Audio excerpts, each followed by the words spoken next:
ئەمە باڵەخانەی پەرلەمانی کوردستانە کەوا دەسەڵاتی یاسادانان و لێپێچینەوەی لە حکوومەتی هەرێمی کوردستان لە ئەستۆیە.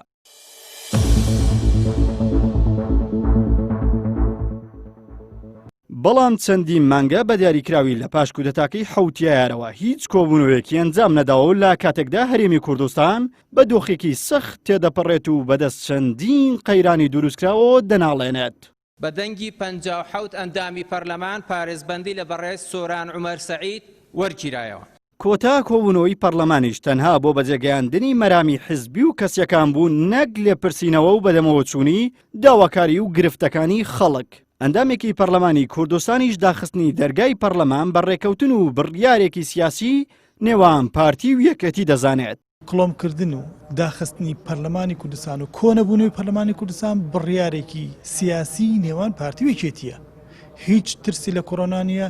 بەداخم بۆ ئەوی کە چەند هاوڕێکی ئەزیز و چەندین هاوڵاتی توژون بەڵام ئیتر چار نییە بێ منی بینەبەر ئایا ئێمە بەرژەوەندی خەڵک بخینە چۆوە تاکەی چەندین مانگمان بینی چەندین هەفتەمان بینی کە کەڕەنتینە بوو خەڵک لە ماڵەوە دانیشت سوودەکەی بەزەوە بوو کە سەمونخانە کرابەوە و سەمونخانە داخرابوو سەرتاشخانە نەبوو هەتا بڵێ وەزعەکە خراپە جارێ بە ئەمە ڕاستگۆ بین. دوو هەتا بڵێ ئەتوانین ئێمە هەفتانە بەلایانی کەمە دوو کۆبوونەوەی خۆمان بکەین لەسەر بەرژەوەندە باڵاکانی خەڵک بۆ نمونە. ئێستا بە وا خەڵک بیری چۆوە کەی موچەی وەرگرتووە. ئێمە لێرە پارەکانمان لە گیرفانی دەوڵەتایە دەوڵەتیش ئەیە بە حیزبیش سەرەکانی ئێنێرن بۆ ئەوروپا و بۆ ئەمریکا بۆ ئوسترالیا بلۆکی ئەکەن لەوێ قوڕ بەسەرەکە بۆ میلەت و بۆ ئەم خەڵکە ماوەتەوە بەداخەوە. فراکسیۆنی کۆمەڵی ئیسلامی لە پەرلەمانی کوردستان چەندین جار داوای لە سەرۆکاتی پەرلەمان کردووە کەوا بانگێشتی سەرۆکی حکوومەت و جێگرەکەی و بەشێک لە وەزیرەکان بکات و لێپێچینەوەیان بەرامبەر بکات. بەڵام بەهۆی زاڵبوونی هەیمەنەی حزب بەسەر پەرلەمانە و سەرۆکاتی پەرلەمان نەچۆتە ژێرباری داواکەیان.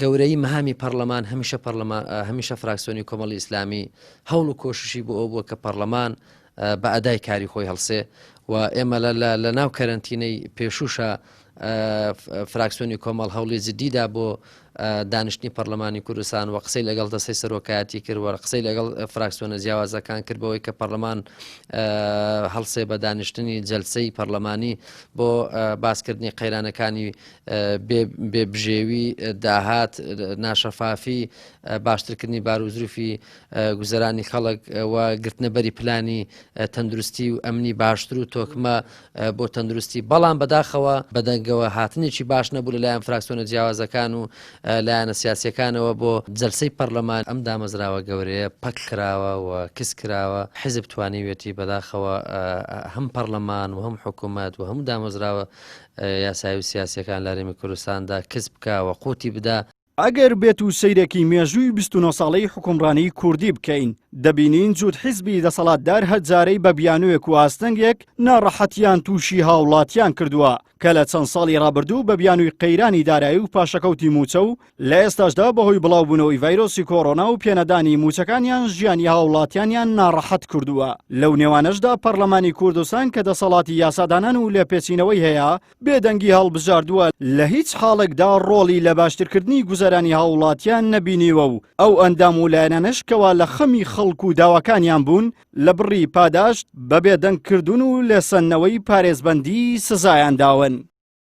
عیمران ئەمیر، کەناڵی ئاسمانی پەیام، هەولێر.